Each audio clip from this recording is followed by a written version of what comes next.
to the mound. 2 balls and a strike to count on Taylor. Reyes fires, swinging a drive, deep left field. This is one back. Welcome on. Let's Taylor.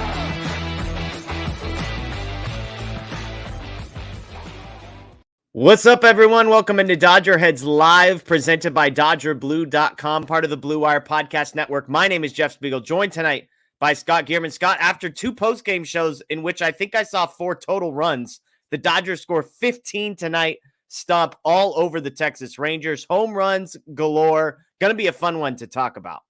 Yeah, I feel like right as we both started taking notice of our Tuesday record, they have a couple clunkers in a row. I know somebody said that, last few have been a little boring post games just because of on-field stuff.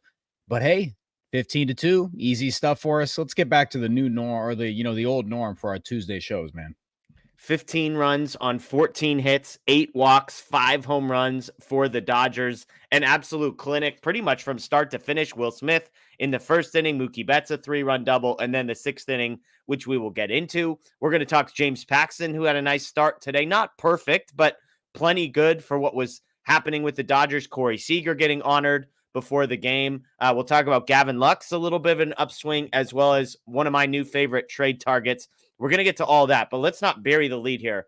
Ohtani, Freeman, Hernandez, Hayward, Smith, all homers. Scott, I know the Dodgers offense was in a funk for 5 or 6 weeks there in the month of May. It feels like the last few days they had a big outing against the Yankees, another big one today. It feels like things are about to get going. Guys are starting to get confident. Am I overreacting to just a small sample size, or is this kind of a taste of what this team is actually capable of?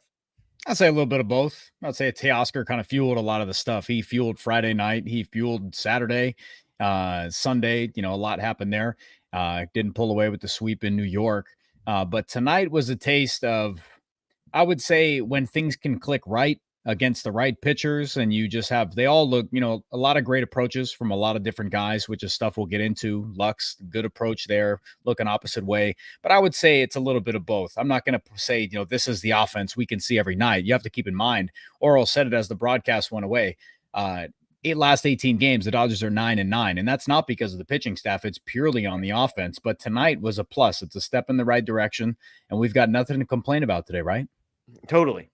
And I think what I find encouraging about games like tonight are that, offense is such a, it's a confidence thing. Like seeing the ball get crushed. If you're Jason Hayward, that's going to linger with you for a couple of weeks and just give you a little more belief when you walk into the batter box. And so when you go up and down, Mookie 1 for 3, 3 RBIs, Shohei Ohtani 1 for 2, 2 walks, hit by pitch. He has the home run. Freddie Freeman 3 for 4, the on-base percentage up over 400, the slug nearly at 500. Will Smith 3 for 4, little assist on the home run, but who's counting? Teoscar Hernandez, another home run. Gavin Lux 2 for 4, Andy Pages 2 for 5, Hayward 1 for 3 with the bomb.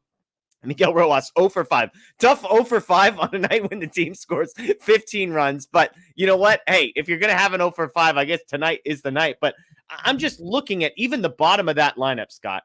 A pair of hits for Lux, a pair of hits for Pages, a home run for Jason Hayward. Like, those are the types of performances. I'm not saying we should just count on it, but it just gives you a taste of what you optimistically want to believe this lineup is capable of.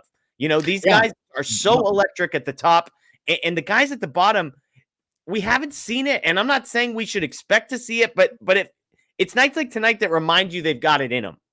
Yeah, I would say, somebody said it in chat. I think, Matty Matt said it, and I know it's the talking point. I saw it on Sportsnet, right before the game. It was avoid the hangover from New York. I've been keying on a lot that there's not much this team can show me outside of stuff in big games just because of how much parodies there is in the league right now. So I need to see how they perform in those big games. And they stepped up in that series in New York. Teoscar, really showed them in these clutch spots there. A lot of big hits. Mookie had one. So fast forward to tonight, this is stuff that, they avoided that hangover. You saw them taking good at bats. They're not missing balls in the center cut heart of the plate. Sometimes we've seen them do recently. Will Smith looks like he's getting on track. I tweeted out that. How much different does this offense look when Will Smith is right? I saw your incredible stat on Will Smith that he's number 1 in ball against breaking balls. So it's just, there's a lot to like when things are going good. But it's when it's uncharacteristically bad is when, yeah, there's a lot to point out. But on a night like tonight, you really saw that at bat quality. You saw them in the dugout. Gavin Lux was in the ear of Shohei Ohtani after that homer. He's really, they're all picking the brains of, those top hitters. So I just like the momentum. I really like, taking away from that big series against the Yankees and going from there, because that's the type of atmosphere they have to look forward to playing against. I don't care about getting swept by the Reds. I look how they're going to play against the Yankees. I look forward to how they're playing against division leading teams, tough pitchers, and then we go from there. And tonight, this is what you're supposed to do. You're going to work at bats. You're going to spit on pitches that you see from, right out of the hand. And you got to see it from everybody all the way to Gavin Lux. And that's what's encouraging. So I know you're hyped about it. Yeah, I'm absolutely. I mean, because it just, I know we can watch this team struggle for a few weeks and start to question things, but it's night like tonight that I joked on Twitter. I was like, is this the Dodgers offense everyone was worried about? And it was tongue in cheek because there were some valid reasons for concern. The sample size had gotten long enough over a few weeks. And yet, like, I think if we just zoom out of being a Dodgers fan, there's a lot of teams that don't like the bottom of their lineups, but it's easy to get lost in just how good the top of this lineup can possibly be. I think they said on the broadcast, of the top 8 or 9 guys in OPS in the entire National League, the Dodgers have like 5 or 6 of the top 9. And so I know it can feel like when you're just in it, like, man, this team can't get it going. The bottom of the order stinks. I just love nights like tonight because it's like, yeah, you know what? They're also capable of this. And it's not a fluke when all these guys hit home runs, because these are 4 or 5 of the best hitters in the National League, all in one lineup. And again, you saw it tonight. Mookie home run, Mookie 3-run double, Ohtani homer, Freeman homer, Smith homer, Teoscar homer. The top 5 guys combined for 11 RBIs in that game, 4 home runs. The bases clearing double from Mookie Betts is the biggest RBI moment of the night. And so I just love it. I love it. I appreciate everybody, by the way, joining us live on Facebook, on Twitter, on YouTube as well.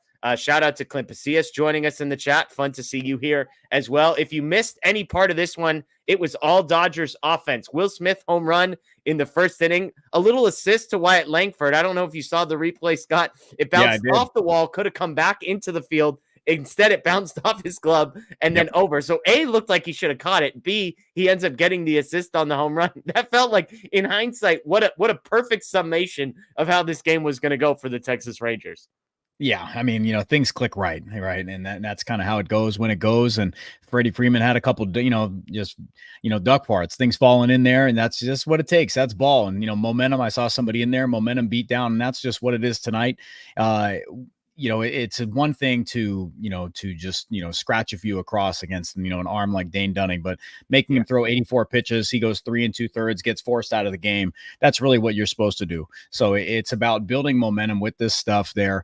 But it's just really encouraging. It felt like Will Smith's been kind of in between. I know you and I have spoke about that. We've talked about that. It's noticeable. And when he's hitting, you don't notice it. But when he's not, you really do. So a night like tonight, keeps the line moving. Teoscar, I tweeted out, like, Teoscar set the tone from New York. And what does he do? Like 2 minutes later, hits a bomb. So just stuff that we're seeing. Not much to nitpick about today. It was good to see Ohtani get into one. Freddie Freeman continuing to do what he's doing. I mean, he's not slugging as much as I would hope, but he's just, he looks comfortable up there.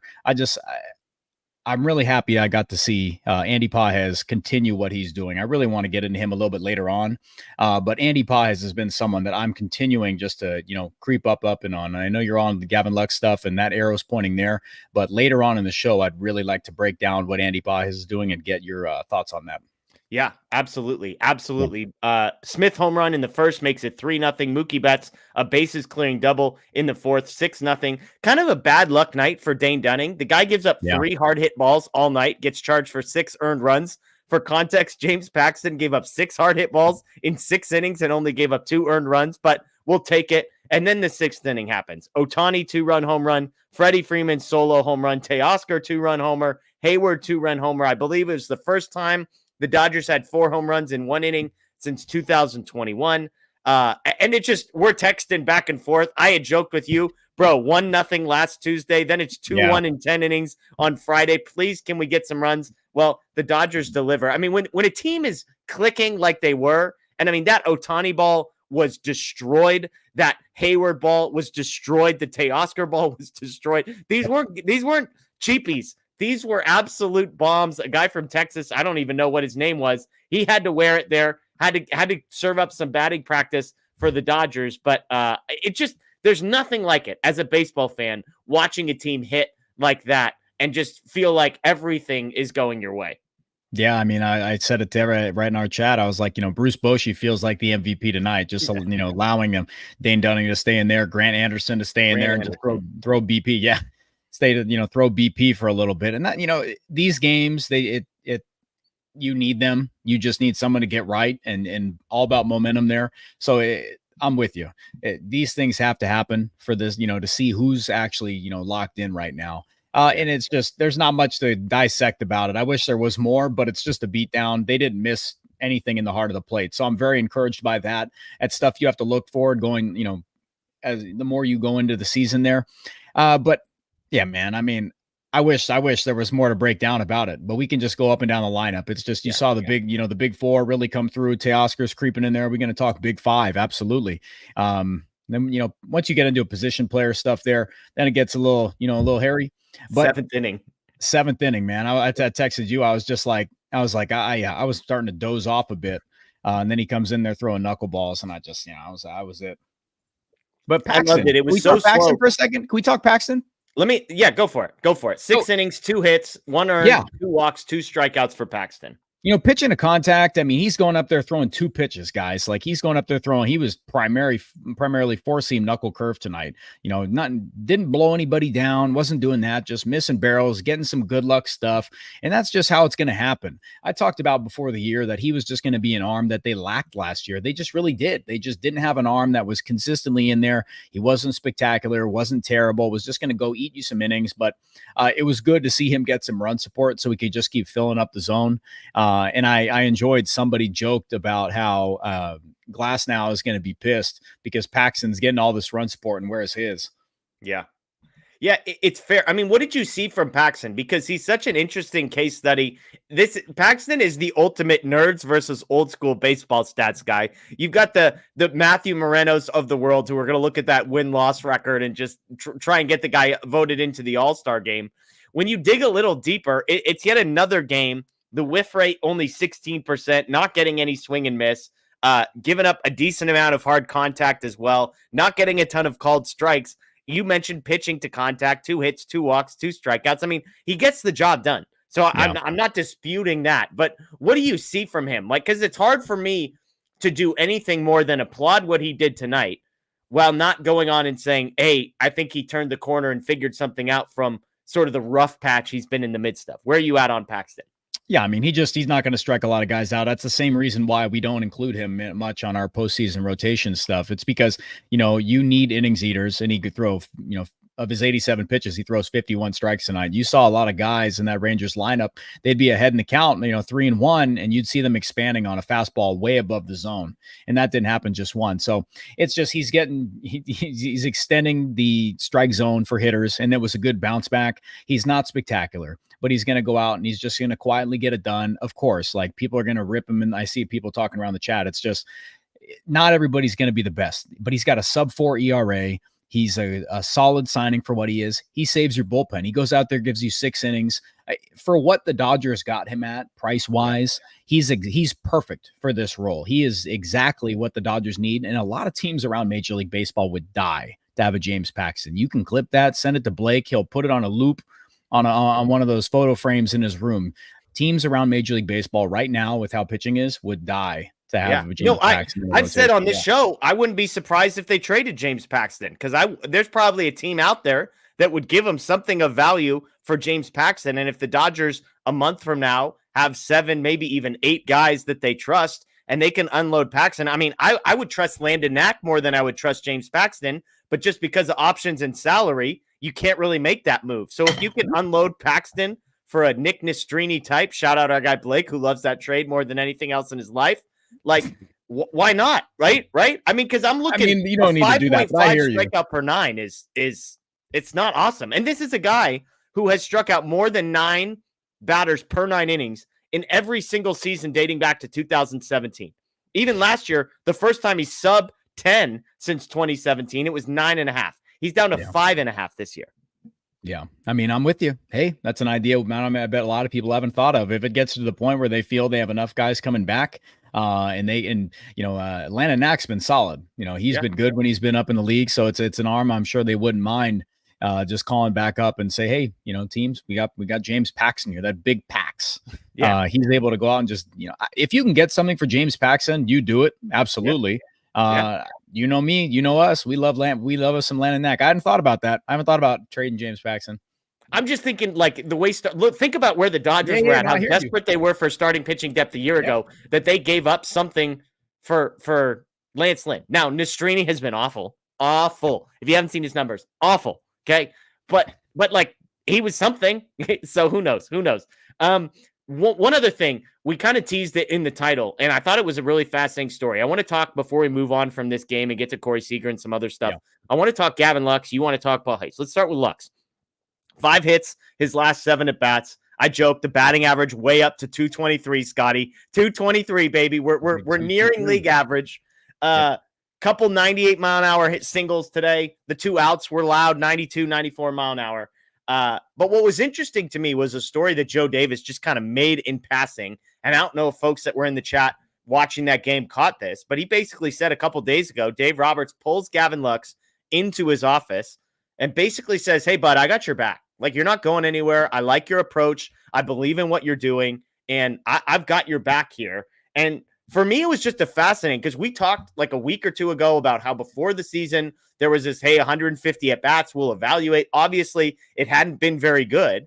And yet for Dave to kind of pull him in and say, hey, I like what I've seen from you. I like the effort you're putting in. I like the approach, and you're not going anywhere. I've got your back.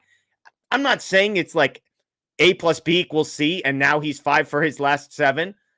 But it's just an interesting little nugget as far as tells you a little bit about what Dave Roberts and the Dodgers, like how committed they are, I guess is the best way of putting it, to seeing this Gavin Lux thing out, and how hopeful they are that this is eventually going to pay off for them. Yeah, I mean, it's interesting. It's just it's what the Dodgers kind of do with their young players. I mean, they're not Gavin Lux is for what the Dodgers roster has right now. It's there's a lot of vets on this team, and the position that I think I operate knowing that these players understand like what's going on with the team, like why Gavin Lux is at second base, what that's done with Mookie, like they're aware of this stuff. So for Dave to come out and say that, I mean, it doesn't surprise me. It's a testament to who Dave is. Dave is a manager. He's going to go out and try to give whatever urge, whatever nudge he can to Gavin Lux. He hasn't been spectacular with the bat. Defense, he's been good. I'll give him that. He's made some great plays. He looks comfortable at second base. His throws have been, he's looked solid there. The bat leaves a lot to be desired on the slug, like completely. But to a lot of what people said, he's looked better as of late. He's spraying the ball a little bit. He's not slugging. So it doesn't, make me go, insane about him. But I know what you've been on, that if he's just league average, is that good enough? And for what Dave's seeing right now, he's seeing a lot in Gavin Lux. So for his last 2 weeks, I think he's been about league average. And for where they're at with Mookie and their shortstop second base combination, I think the Dodgers would take that with Gavin Lux. So, giving the nudge to Gavin Lux saying, we got you, we're going to keep giving you the run out there. I think it's a little that, they understand they've got to do it. They need him to play. They need him to stay out there and find some consistency. And it does not hurt to just get, let the manager know that he's got Gavin Lux's back. So I'm for it. That's fine. Yeah. And again, I won't repeat everything I said Sunday, but I do think the best version of this Dodgers team, barring a trade, is if Gavin Lux figures it out. Like, it's not taking Gavin Lux out of the lineup and crossing your fingers with Miguel Rojas. I'm not discounting if they can trade for a shortstop or a second baseman who's an upgrade. I'm just saying if you give Gavin Lux the longest runway possible, because if he does turn back into, I think even Blake said, like, he wouldn't be surprised if Lux was a 240, 250 hitter from this point forward. And if you're getting that version of Gavin Lux, that's the best case scenario for sort of the personnel that the Dodgers are currently working with, in my estimation. You wanted to talk about Andy Pages as well. He had a hard hit. Where I am on that? Do you want to know where I am on that a little bit though? Like if you'd like, where I stand on it. I'm just saying, given the personnel. So if you think Miguel Rojas playing every day is like a higher ceiling outcome than Gavin Lux potentially figuring it out, I'm open ears. It honestly has almost nothing to do with what Gavin Lux can put up, because, his defense has been great. He's been solid there, but it has everything to do with Mookie Betts. It has everything to do with I spoke about it when I was on Dodgers territory, yesterday, with the Dodgers playing Mookie Betts there every single day. I haven't heard Mookie talking about confidence ever. And he talked about it prior, or like in the game 1 of the Yankees series, talking about confidence in the box. And there's nothing I've seen from Mookie that's been different this season, other than that he's playing an entirely new position. And it's these stories about Mookie Betts and his extra work don't just come out of nowhere. Like they come from somewhere. Like, if they've told him to scale it back, or that he plans on scaling this back, like this is something that's been talked about, and Mookie acknowledges it, and we've seen it. His play in March and April were incredible, MVP run type stuff. He's still up there at the top because of that run. And his play in May was so much lower than what he did in a month prior, that it's hard for me to just kind of brush that past and say, yeah, Mookie Betts playing there and struggling defensively and being on one of the bottom 5 defensive shortstops doesn't bug the heck out of him. And so I think that's what overwhelms me about the Gavin Lux conversation, that it has nothing to do with Gavin Lux being at second base. It's that for Mookie Betts to stay at shortstop, that wasn't the original thing. And I'm going to give Gavin Lux all the credit. If he comes back and he plays 110 WRC plus 120, and he just, rakes, and he's just out there on base machine, uses his speed, athleticism, then I'll give him the tip of the cap. But it has everything to do with what's going on with Mookie Betts. And hopefully he can turn that around and we see something out of Mookie, but a lot of his throws are offline, and barring like a couple hits here and there, I just feel like it's put him a little bit out of his, his top rhythm, Mookie. Yeah. I mean, we'll see. We're all speculating on how the shortstop thing is going to impact Mookie Betts. There was a quote from Freddie Freeman today talking about how to begin the year, all of Mookie's throws to first base were cutting a little bit, and that they're more true now than they were. And so I'm not disagreeing with any of that. I'm just saying, if we're talking about this personnel, map out the best possible version, I don't think it's Mookie Betts at second and Miguel Rojas at short. I think it's Gavin Lux hitting up to the potential that we've seen from him already over an extended period in 2022, and Mookie Betts making it work defensively while continuing to hit offensively. And so as the most opportunities, as long as the team continues to win and build a divisional lead, I think that's the route that I would go. And then clearly it's the route that the Dodgers are going to go. And whether Dave Roberts meant any of the things that he said to Gavin Lux or not, he said them. And over the last 2 games, again, Lux has 4 balls tonight that were all hit 92 miles an hour or harder. So good stuff to see. You wanted to mention Andy Pages, 2 more hits for him down at the bottom of the Dodgers lineup. What has you encouraged? It seems like the power has dipped a little bit, but the batting average, the hits, they continue to come. Yeah, no, I think he's looking all fields. Like he looks like he's, we talked, I know you and I, when we, Andy Paz at some of his biggest games, I can't stop thinking about how his debut week, or, right that span when he was expanding the zone so much, he had his walk-off where he was just free swinging everything. It looks a little bit like he's kind of honing that in, and he's getting, much more of a feel for the strike zone and not expanding that. We don't know what we're seeing out of him yet. We need to see a long period with all rookies. We got James Outman this last year, and that's just kind of makes us weary. It makes us, not get so high on some of these rookies that these slumps will happen.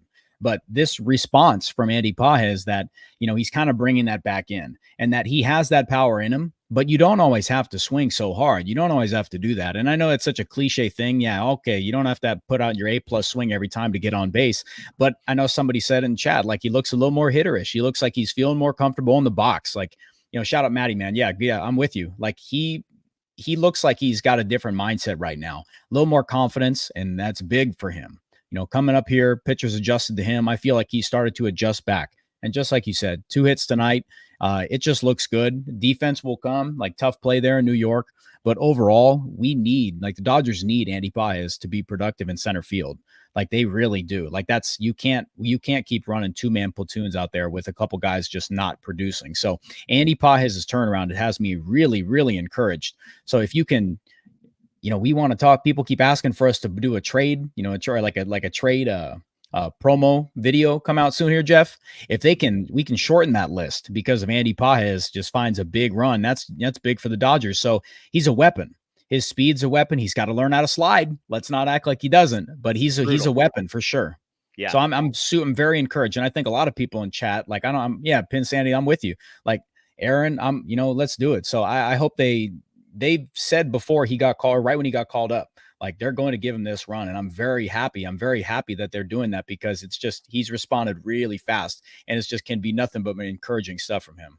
Yeah, I mean, look, from May 5th to May 28th, his batting average dropped from 319 to 225. The OPS dropped from 903 to 634. He basically went 3 straight weeks, didn't have a single game with more than 1 hit. I think he had 2 extra base hits over that entire period of time. May 28th, that was the doubleheader day against the Mets. In game 2 of the doubleheader, he goes 2 for 4, 1 for 3, 2 for 3, and then in the month of June thus far is hitting 360 with an OPS over 1,000. So if you look back over this guy's last, 35 at bats, we're talking about 14 hits in his last 35 plate appearances. He's got a double, 2 doubles, a home run mixed in there. And that was before the 2 hits tonight, I should say. So it's even better than that. 16 for, I don't know, somebody can do the math there. It's really, really good what Pages has done. And it is interesting because, again, it hasn't been any power. Over the stretch I'm talking about, only 3 extra base hits, and yet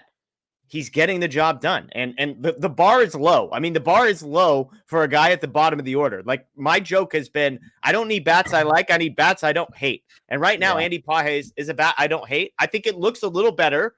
I think he would be a little bit under more of a microscope if Lux and Taylor and Kike and all those guys weren't nearly as bad. But for a team that has struggled at the bottom, I'm with you. Pages, same conversation with Gavin Lux. Like, my conversation, if I'm the Dodgers, is what's my ceiling? I don't care about the floor because floors don't win postseason games. Floors don't win World Series. It's ceilings. What's the best possible outcome for this team? It's Andy Pages figuring it out because Pages has the potential not just to be a hitter I don't hate, but a hitter I actually really like. And if he can do that while playing a position like center field, that's the best case scenario. So for the Dodgers, again, through that stretch, 3 weeks, the batting average drops 100 points, the OPS 360 points. For them to just keep running him out there, tell him they believe in him, continue giving him regular at-bats, and for him to reward them, I think is great. And look, I hope it's sustainable. I haven't dug in if the StatCast stuff is backing up kind of this recent performance. I know he had 1 hit today, 105 miles an hour. The rest of them were like 84 or less. But I'm with you. He looks the part. And in baseball, it feels like most of the time that's most of the story there. Yeah. We got a super chat here from Richard. Could the Dodgers include CT3 in a trade if they eat his salary? Can someone ask Google if we can search for Will Smith without getting the other one? Could the Dodgers include CT3 in a trade if they eat his? If they're going to eat his salary, they just DFA him. Would be the difference. So unless Javi Baez is coming back in that trade, I don't think Chris Taylor is going to be involved in any trades, huh, Scott? And Javi just got hurt, so it's to a point where Richard, appreciate you guys. Shout out to everybody being here. Richard, thanks for the super chat. But it's like he's a guy where it's just in a night that everybody except for Miguel Rojas and Chris Taylor, every single person decided to produce today. But I don't see a way that Chris Taylor, gets involved in the trade. Like, that's just something you wouldn't do. You're not going to just say, we got to get his money off the books so bad. We'll include a prospect if you eat the salary. They're just not going to do that. Or vice versa. So it's just, they're either going to keep him or DFA him. There's no way around it. It's man, tough day again for CT. Yeah. Hey, the batting average still starts with a 1, Scott. So we've got that going for us. It's really? Not down to the O. The 0 for 2 tonight. The 0 for 2 tonight, 100 batting average for Chris Taylor. So we're not in the 090 territory. We should have started taking bets on what it finishes at. Well, that was the Austin Barnes. The Austin Barnes joke was always like, when's his OPS going to start with the 3? So Chris Taylor does have an OPS that starts with a 3. So I'll give him that. He's at 307, 196 on base percentage. So the guy is drawing some walks. Shout out to Chris Taylor for drawing some walks there. Let's do this. Let's take a break here. And let me tell you about our newest sponsor and supporter. You've been hearing us talk about So Rare MLB. Well, good news. So Rare MLB is running a special promotion this month, and I want to tell you all about it. Your journey to MLB All-Star Weekend starts on So Rare MLB. This June, join the action for a chance to win a VIP experience to MLB All-Star Weekend 2024 by collecting digital trading cards and playing fantasy baseball. Participate in the All-Star Collection event by building collections of your favorite MLB teams and players. The grand prize is a VIP experience at MLB All-Star Weekend, including a $1,000 travel voucher, tickets to the Home Run Derby, All-Star Game, Futures Game, and more. It's free to enter. Every new sign-up gets one entry, so start collecting today. There's also the June Chase competition, offering $20,000 in cash rewards and more chances to win the MLB All-Star VIP experience. The events run from June 10th to June 30th, so don't miss your chance to enjoy All-Star Weekend like never before. Play So Rare MLB today. Terms and conditions apply. You can find a link in our description, the Dodger Blue special link. That'll get you access to that. Sign up if you have not already. I mentioned it, $1,000 flight voucher. Scotty, $1,000 flight to Texas? We're not talking regular class there, baby. One ticket? We're talking business class, maybe first class if you get lucky. Also included, not mentioned in that read, you get to be on the field for either Home Run Derby batting practice or All-Star Game batting practice. So Rare MLB, hooking it up. Again, if you have not joined, please check the link in the bio and join today. Some other stories to get to here, Scott. Cory Seager, first time back in Dodger Stadium, non-All-Star edition. He gets a video from the Dodgers, nicely done. Of course, he gets an ovation, which I appreciated. Look, we did a video, Daniel and I, talking about him this morning.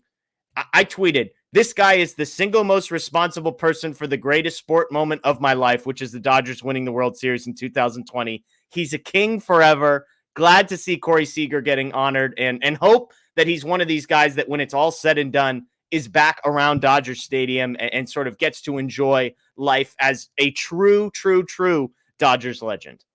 Yeah, no, I mean, 2020 was like the end of that was a tough year for me. So it's Cory Seager gave me the best baseball memories, in quite a long time, outside of like Juan Uribe's, go ahead nuke back in 13 or 14. Somebody correct me, but I forget, that, off the failed bunt. And then he goes, I remember where I was. I remember who I was with. So it's like same type of thing, man. Cory Seager, brought that team through an incredible series, 2 series, entire playoffs, man. So tonight, seeing him back in the stadium with the Rangers, not like an all-star game, it was cool stuff. Unfortunately, he wasn't playing. Otherwise, he probably would have hit 2-3 homers.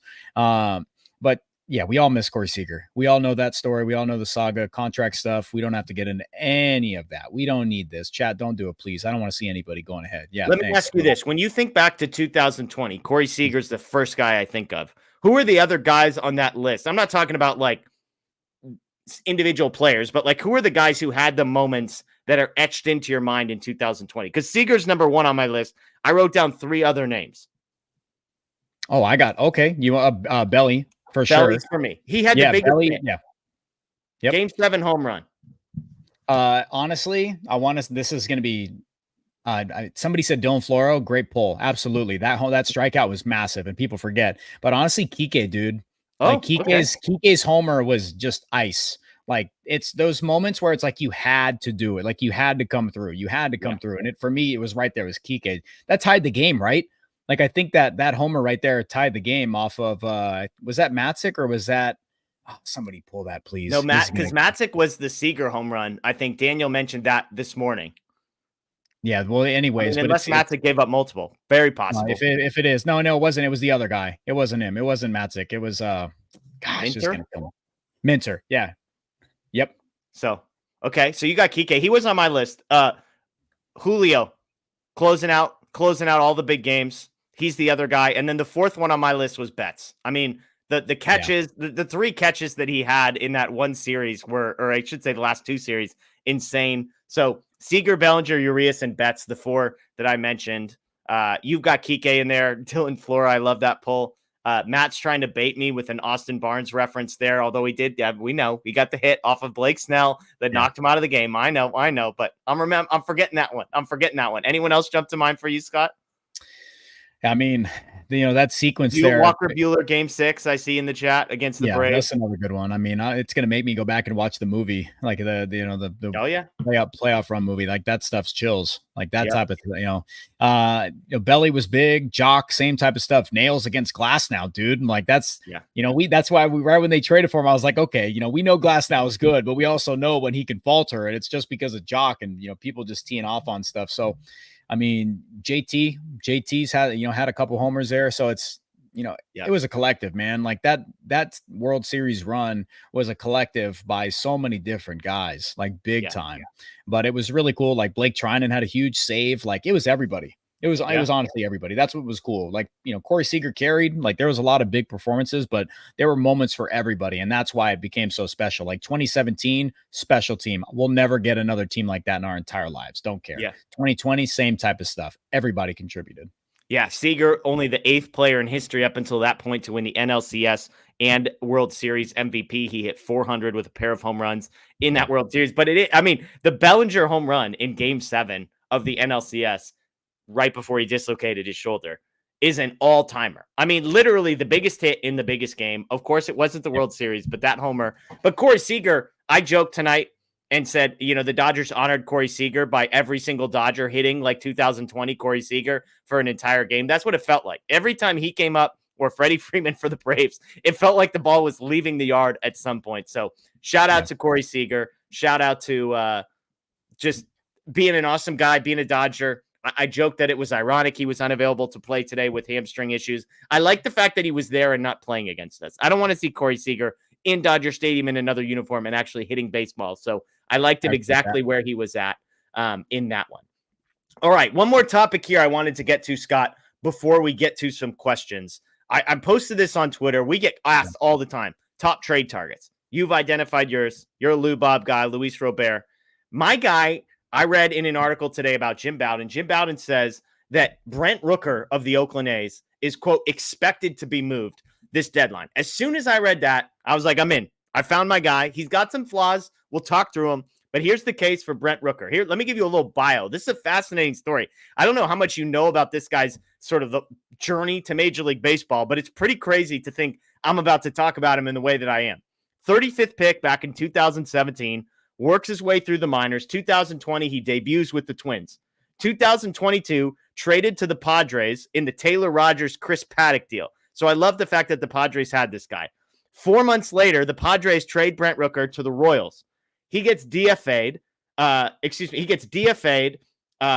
Claimed by the A's, earned a spot on the team out of spring, and then makes the All-Star team and hits 30 bombs. This guy was DFA'd by the Royals and then hits 30 home runs as an All-Star, comes back this year, continues to hit.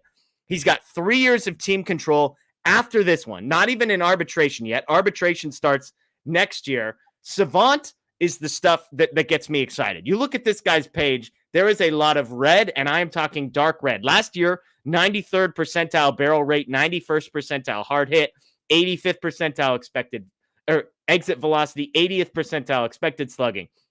The bad, the worst whiff rate in the league. First percentile for whiff rate, although he did walk, 60th percentile. This year, 96th percentile expected weighted on base average, 98th percentile expected slug, 95th percentile barrel, 92nd percentile hard hit, 84th percentile exit velocity. Yes, second percentile in strikeout rate, third percentile in whiff rate, but 76th percentile for walk rate. So I know I already got the feedback on Twitter, Scott. He swings and misses too much. He strikes out too much. We don't need another guy like this. But here's my counter. He walks a lot, 60th and 76th percentile the last 2 years. And you know me, and I think you're on the same page. I trust the Savant stuff. If you're hitting the crap out of the ball, hard hit rate, barrel rate, expected slug, all that translates. That is sustainable. And yes, I know he can't play defense. He's terrible defensively. Throw him in left field, average speed, put him in the right spots, and cross your fingers. It figures it out. I'm all in on Brent Rooker, Scott. He's my guy. Oh, I hear you. Well done. Hey. If you had to sell me, that was You ready to buy? I'm not so ready to buy. I'll tell you a couple reasons why. He's a pre-arbitration guy. Like he's got, I think, 3 more years of team control here. You go back to 2020. I'm ready. I was ready for this. Real quick, am I allowed to ban the Dodger Blue account, Josh Reddick propaganda in the chat? What are we doing? What are we doing here, Scott? This is not acceptable. Josh Reddick? Come on. He's going A's flashback. So, dating back to 2020, among outfielders with 1,000 plate appearances, he is number 2 of all qualifying guys of 119 with a 32.8 K rate. That's fine. He's behind only Joey Gallo. There you go, baby. Oh God. So Blake's all in on this guy already. So he is so bad defensively. He in 600 innings, he has -8 DRS. It's fine. And position is the A's, man. It's the cost for 3 more years of arbitration, cost controlled guy. That's not going to be cheap just for a bat. That's not something. That's a lot. I think that'll be a lot. I think it'll be. Robert's got what, 2 more years of team control after this? He is locked in through 2027 with club options in 26 and 27. And he has the ability to be an absolute star. And I don't think Brent Rooker has that type of ceiling. So they're the same. We're talking about after this. Those two are not here. They are here. Robert's up here. Rooker's down here. I'm with you. He's a bat. And we talked about it last year about bringing Brent Rooker in, but it just didn't feel like they were going to do that type of thing. It's just the negatives defensively there. You just said he's a DH and you'd have to throw him in left field there, but it's a guy that has 3 cost control of arbitration years. And somebody saying Joey Gallo comps. I mean, he makes a lot of hard contact, strikes out a ton, I know he has cited his walk rate, but if you want to go get somebody who has a little, is going to be way cheaper, you can get, Mark Canha. You can go get Mark Canha, Tommy Pham. Yeah, I don't want cheap value. I want a guy in Rooker who's top 10 percentile in hard hit and exit velocity. It's going to cost you a bit. Because the thing about Robert is Robert's strikeout rate is a little, it's better. It's a little bit better, 29% last year, but the walk rate is 5%. So Robert, if I'm going back to 2023, he's the 3rd percentile chase rate, 10th percentile whiff rate, 14th percentile strikeout rate. So that's better than Rooker. It's not good. He's the 7th percentile for walk rate. So the offensive profile is similar in that he strikes out a little bit less and walks dramatically less than Brent Rooker. I would guess that Robert is actually more expensive than Brent Rooker would be. And my issue with Robert is just obvious that he's missing too many games. But yeah, without a doubt, he'll be more expensive. But since 2020, he has the 12th highest slug of all outfielders, Luis Robert. That's why I said, the bar is for both of them. Rooker's down here, Robert's up here. There's a clear difference in quality of who Luis Robert is. We're talking, if that's a move they make, it's going to be a move. That's why you don't hear conversations they're going to go get a package like the Padres gave up for Juan Soto. It's totally different stuff. But I mean, if they're going to be cheap, then I don't think it's Brent Rooker because he's still going to cost a little bit. You're going to have to give up a piece. It's not just going to be some throw-ins. Brent Rooker is he's a quality bat for all the reasons you laid out. And that it made me a fan. It made me say, hey, if they have the opportunity to get it and they make that move, then I'm for it. But I'm telling you that if they want to just go be cheap on a 1-year guy on an expiring contract, they don't have to go get Brent Rooker and have to go give up a top person. There's options out there on expiring contracts. But so back to the long term. This is why your argument makes sense for it. They don't have much in the future for it. So that's why I'd say, okay, if they did it, then they're all in on, and they believe his defense is not that big of an issue. I'm just saying, if they don't want to go ahead with that and people have an issue, why to question it? And that's why, because he's got control. It's going to cost a bit. He's not just a toss-in type of guy. He is a bat. No, yeah, he'll cost for sure. And I mean, by the way, Rooker this year and last year, so 192 games, his slugging percentage the exact same as Luis Robert since 2020. So if we're just taking the last 2 years of Rooker, Robert, 502, same slug. Let me ask you this question, because I think this is the difference between you and me. I'll make my statement. You tell me if you agree or disagree. I am more concerned about Robert's health history than I am Rooker's defense. That's why I land on Rooker instead of Robert. The fact that Robert, we're talking about a guy who has only played 13 games this season. He played 145 last year. Prior to that, 98, 68, 56. To me, that's a far greater concern. The Dodgers coaches can do nothing about health. They can put Rooker and tell him to stand 7 steps to the left and put him in the best possible position to succeed. He's got average speed. It's not like he's an unathletic guy. So to me, that's the difference between these two guys, and that's why I lean Rooker. No, sure. Yeah, no, I agree. But if you're going to compare just, that type of stuff between Robert and Rooker, then it makes all the sense to just go full fledged on Brent Rooker. But my ceiling for what Robert can bring is a superstar quality guy. Like there's a reason why coming into the year, a lot of people pegged him as the second best center fielder in all of baseball. So it's just, health is definitely going to be a concern, but we're talking about ceiling. Does Brent Rooker move the needle for you as much as Luis Robert's, what his ceiling can be? Honestly. I mean, the injuries terrify me with Robert. These two guys had the same weighted runs created plus last year, by the way, 128, 127, Robert and Rooker. And Robert hasn't played at all this year, and Rooker's even better this year than he was last year, 155 through 55 games this year. So, look, it's one of these guys that, like, it's a late career, right? I talked about this guy getting DFA'd and then hitting 30 bombs for the Oakland A's in the same season. That's insane. The fact that he's continuing to do it, the savant stuff behind the scenes. His savant page is better than Luis Robert's. Like, to me, it comes down to both guys have a huge hole in their game. It's health for Robert and it's defense for Rooker, and sort of picking your poison there. It to me is the difference. I mean, the sample on Luis Robert is not kind of fair to use as savant page this year for him. No, I didn't say this year. I said last. I'm ignoring savant's page from this year for Luis Robert. I don't care. Like, we're talking about a DH corner outfielder, and then Luis Robert plays a premier position in center field. Like, if you're getting superstar caliber offense from a center fielder, that's an insane guy to get. That's why I'm saying the cost from Rooker to Luis Robert is you can't. It's really tough to compare. If you want me to say a guy that's like, I'm going to oppose you on Brent Rooker. If you want me to say the same type of stuff, I'm going to say, okay, don't pay as much and just go get Tommy Pham, someone who is quality stuff there. And those guys aren't in the same stratosphere. I don't think Rooker and Pham are in the same stratosphere. I'm just speaking in terms of if you don't want to go out and spend for a corner outfielder, because you can go find guys like Teoscar Hernandez on the market for a 1-year contract, and then you can avoid having to go spend on a guy who has 3 arbitration years left, who everybody knows can hit. That's what I'm saying. Like, the Dodgers, I don't think they're going to give up big quality pieces for, Brent Rooker with, arbitration years. That's just my pause on it. I'm with you. Like, if they do it, then I know what type of quality he is. I'm just giving you why I don't think the Dodgers will do it, because I think if they're going to make a trade like that and they're going to give up meaningful pieces, it's going to be for some oomph. Like, it's going to be somebody that's, because they've been doing it. They need the upside. They really do. They need someone that they can say, yeah, we made this move, and his ceiling is an all-star, top 3 at the position quality guy. That's my thing on it. Yeah. I don't think. Again, I think it's a clear, like, I'm not saying I'll take Robert's shortcomings over Rooker's is a total, like, there's a clear right answer or wrong answer. I just think, for me, I believe in the savant stuff that I see from Rooker. I think the Dodgers historically have had an ability to mask some defensive sort of faults in guys, aka Jock Peterson.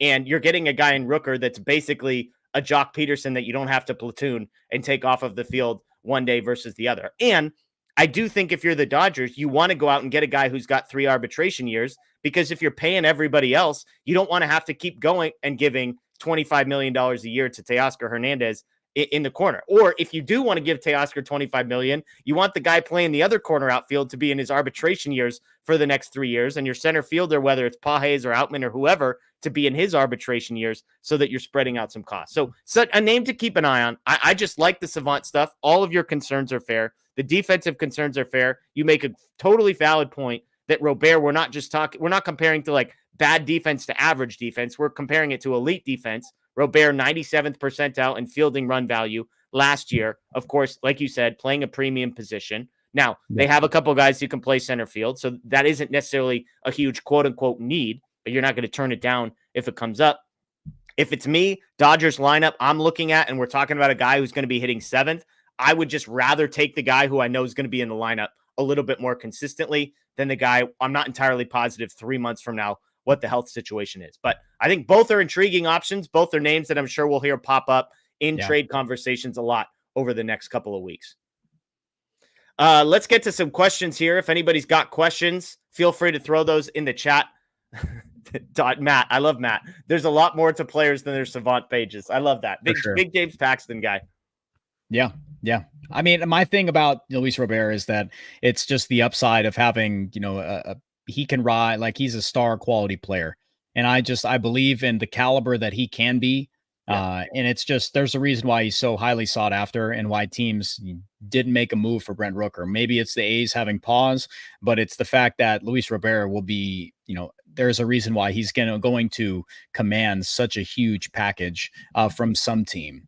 And you don't hear these things about Brent Rooker. He's a quality bat, absolutely. But my thing is that it's just a corner outfield position. There's a ton every single year that you can go out and acquire for so much less. And that's just it for me. All right, let's get to some questions here. Noisy Ninja, do you think the Yankee series unlocked something in the offense, or were they already trending in the right direction? It didn't seem like people thought they were trending in the right direction. So have you seen anything in the last 4 games, Scott, that makes you believe we're about to bust out of that May funk? Could be. I mean, I think a lot of people in chat would agree. Like they felt it. I don't know about you, Jeff, but watching those games, I tuned in. I made sure to note that there was a different type of atmosphere. Like it felt like a big game. I said at the start of the show that a lot of my measuring of this, the Dodgers right now and going forward, it won't be in these games like tonight. Like it's all well and good to have a blowout against the Rangers, but it's going to be against big time pitching, those big games, big atmospheres. How do they step up? Situational stuff. And then I'll go from there. So if anybody wants to get down on me for, critiquing the team about random stuff and going on there, that's just common stuff that we do.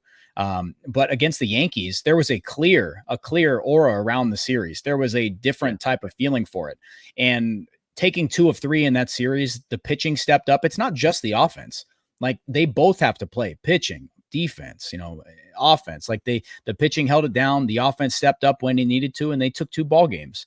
Like that's something to say. Like you could see Teoscar Hernandez come up. Like it just takes one person to rise in those moments. And when nobody was doing it, then it just was contagious. It felt like that. We're like, who's going to step up? We're like, Jeff, who am I texting you? Jeff, who's going to step up? Who's getting a hit right here? Who's doing anything? And then you get these games where it's 2 for 12 with runners in scoring position, and they, put up 4 runs and they lose 6-4.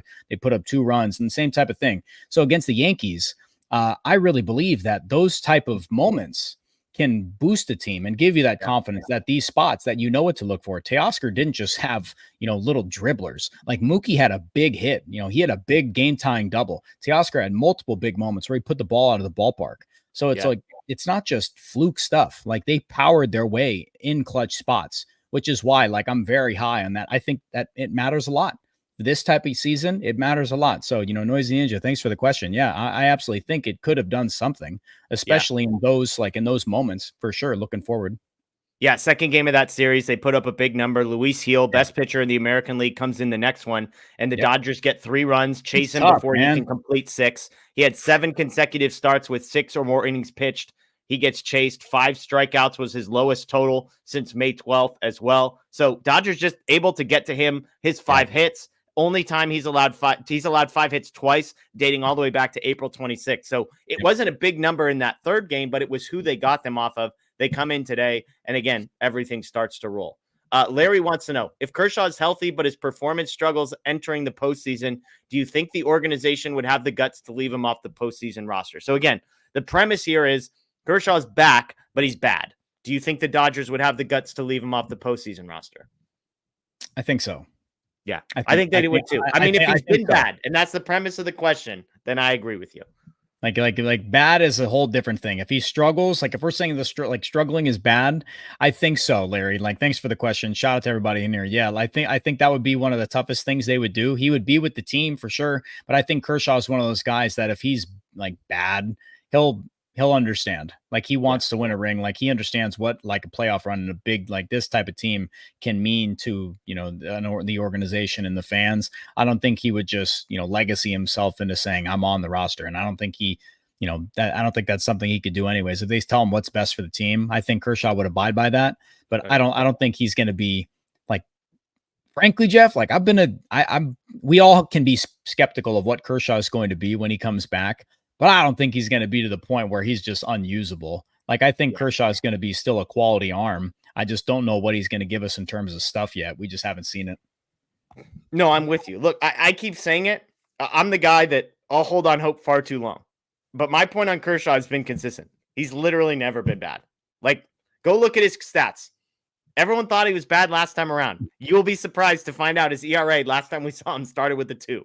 So he just continues to. I know it's shoulder surgery. This is a different deal. I understand all that, but just to pencil him in to being something he has literally never been before. I don't know. I think that's a little premature. And yet, if the premise of the question is he's bad, then yeah, I think they'd do it. Yeah. Justin wants to know, do you guys want JP Sears or Garrett Crochet? We need a long-term solution for lefty starters. I'm a zag on this one. At least I think it's a zag. I'm not interested. I'm not digging into the pitching market. Prices are going to be insane.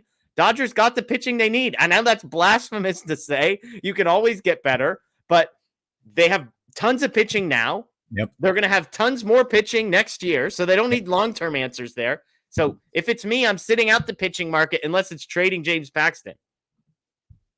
Yeah, no, I mean, yeah, Justin, thanks for the question, man. I don't see it. I had a tweet ready to go, but I think I got sidetracked. But I was going to say that doesn't this trade deadline feel like a completely different approach than what they've had in years past? Just because we always talk about, oh, we can never have too much pitching, never have too much pitching. But the guys that are with the team right now, you get a James Paxton who's giving you length, he's giving you quality, and you're able to just bridge the gap. And they haven't been able to bridge the gap in years past. And we always go into the deadline like, all right, which dumpster are we going to get at the deadline? We're going to break Blake's heart with getting one of the big real 35 Lance Lynn and then go from there. He had to burn his Nick Nastrini jersey, poor guy. Burn that one. He's having a kumbaya. So it's looking ahead like this is a complete, I think everybody sees it. Chime in. Like this is a different feel looking forward. Like you get Bobby Miller coming back. Walker Buehler's, giving us innings.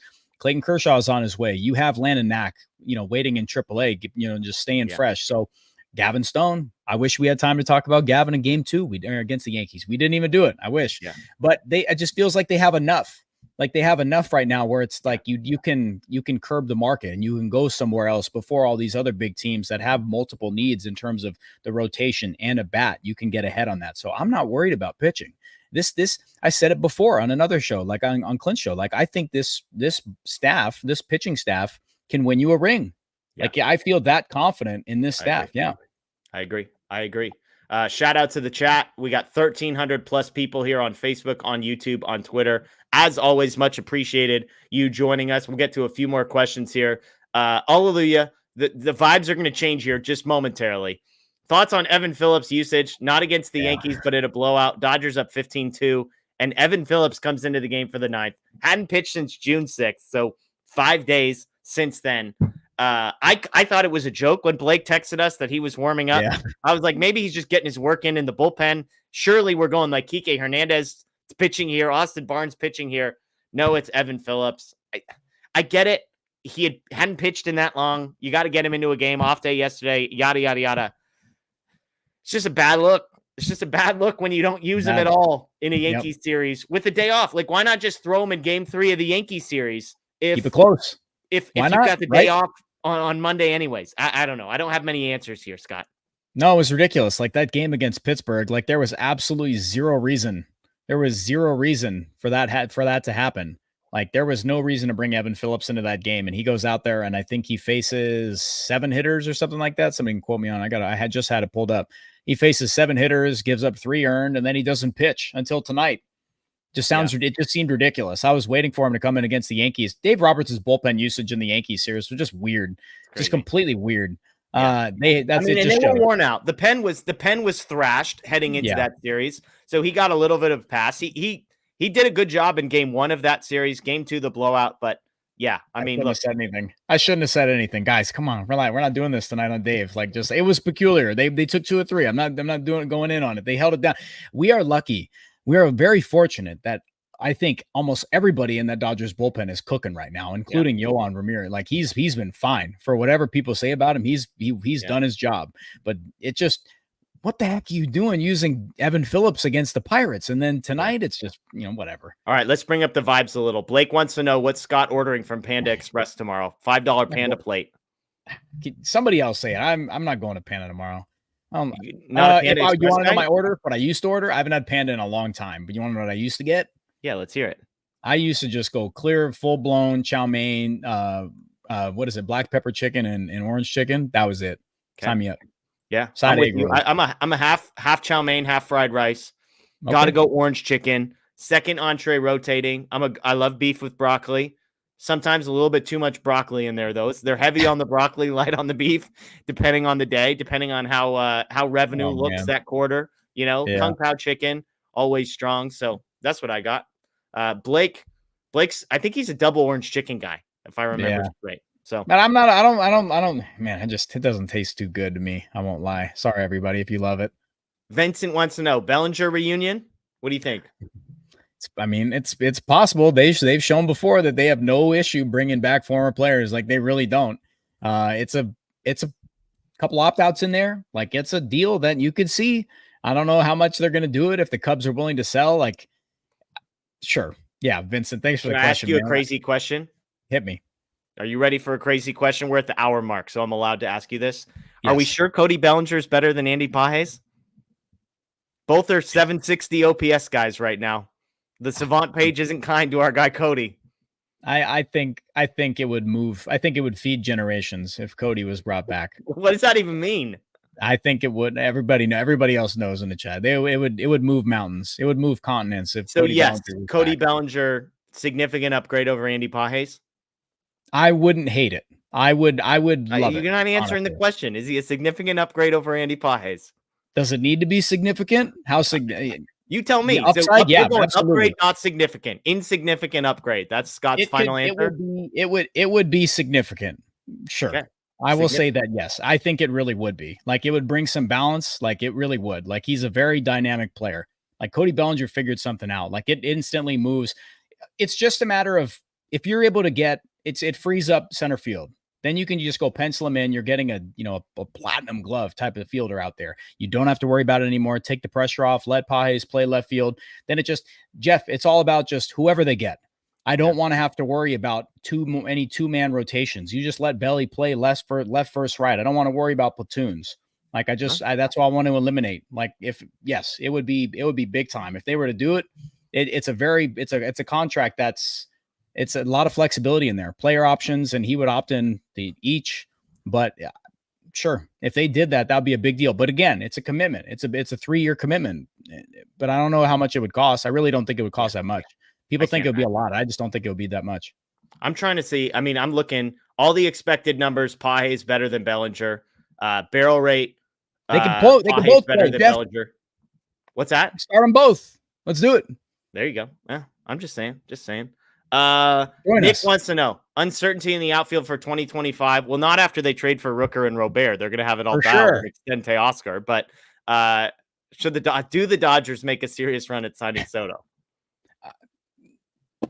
That's going to be such a big number. It's going to be such a big number. It'll be a really big number. I don't think they really do. I think they understand the position they're at. I think they call, but I don't think it's a serious thing. Like, for sure, Friedman's going to just, dial it up and be like, yeah, Soto. And then they're just going to hear the number and he's going to be like, oh, thanks. Appreciate it. And then that's 3 for 200. Are you interested in a 3-year, $200 million contract? You want to break records? You want to break records, Juan? You want the highest AAV and find like sports history? Let's do it. Here's what I'll say about Soto. I would feel better about giving him a 10-year contract than I think any player of the last 20 years. Like, if I could bet on one guy performing for a 10-year contract, that guy's bat is so damn good. Yeah. He is so good.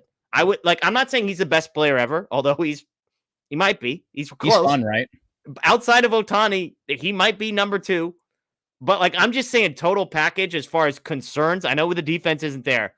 That guy's going to hit like 300 forever as far as every penny. Yeah, you could. It's the same type of thing, marketing wise, performance wise. Like, Ohtani was a thing of like performance and marketing, like that type of thing. Soto would get, same type of thing. But we're talking about a guy. He is incredibly fun to watch, no matter where you're at, no matter what team he's on. You see the same at bat quality going every single time. And it's just, we all can just turn and point and laugh at the Padres. How do you make that trade and get Juan Soto in your building? And he leaves. I was like, that's it. We're going to have to deal with Juan Soto for the next. They gave Xander Bogaerts his money, Scotty. They gave Xander his money. I got a buddy who calls Xander. He's like, yeah, he's the best number 2 in NL East history. And it's just so funny, man. Jeez, my God. I can't believe that Xander. You look at what they gave up to get Soto, and then the package they got back is It's how AJ Preller today has a job is like that should have been a fireable offense on its own. It's bad. Okay. Yeah, for sure. Last question here. Get you out on this. Aaron Vaughn. Should Boston Blake be revoked of his Dodger fandom for his Celtic rhetoric? I don't know if you noticed this on Sunday. Blake said he's a Celtics fan alongside his Patriots fandom and his Alabama Crimson Tide fandom. We tried to explain that you can't be an LA guy rooting for the Celtics. So Aaron wants to know if Boston Blake should be revoked of his Dodger fandom.